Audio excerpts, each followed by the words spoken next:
Manchow soup બનાવવા માટે આપણે અહીંયા એકદમ ઝીણી સમારેલી કોબીસ લીધી છે, ઝીણી સમારેલી ફણસી લીધી છે, લીલી ડુંગળીને વ્હાઈટ ભાગ આવે છે એ આપણે અહીંયા આગળનો ભાગ લઈ લીધો છે, લીલી ડુંગળીનો જે પાછળનો ભાગ આવે છે લીલો એ આપણે સમારીને લઈ લીધી છે, અને આપણે અહીંયા ગાજરને પણ આપણે અહીંયા થોડું ઝીણી સમારીને લીધું છે, અહીંયા શિમલા મરચાંને પણ આપણે અહીંયા ઝીણા સમારીને લીધા છે, અને આપણે અહીંયા લીલા મરચાં લીધા છે. લીલા મરચાંનું પ્રમાણ તમે તમારા ટેસ્ટ પ્રમાણે વધતું કે ઓછું કરી શકો છો. આદુને પણ આપણે અહીંયા ઝીણું સમારી લીધું છે, અને આપણે અહીંયા લસણને પણ અહીંયા ઝીણું સમારીને લઈ લીધું છે. તો બધું જ આપણે અહીંયા એકદમ આ રીતે બારીક સમારીને લેવાનું છે. તમારે કટરમાં ચોપ કરવું હોય તો તમે ચોપ પણ કરી શકો છો. તો ચાલો આપણે બનાવવાનું શરૂ કરીએ. તો મંચાવ સૂપ બનાવવા માટે મેં અહીંયા એક તાવડી લીધી છે. તાવડીની અંદર આપણે અહીંયા 1 ચમચી જેટલું તેલ લઈશું.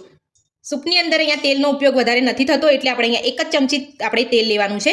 તો તેલને આપણે સહેજ ગરમ થવા દઈશું. તેલ આપણું અહીંયા ગરમ થઈ ગયું છે. તો હવે આપણે એમાં લસણ, આદુ, મરચાં લઈ લઈશું.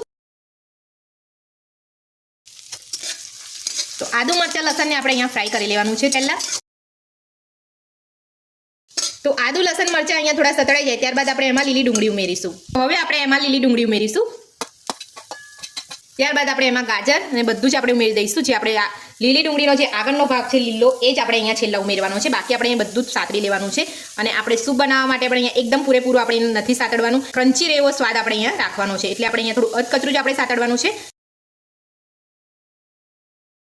તો વેજીટેબલને આપણે અહીંયા પૂરેપૂરા આપણે અહીંયા સાતળવાના નથી, આપણે અહીંયા અધકચરા સાતળવાના છે. આપણે અહીંયા કુક નથી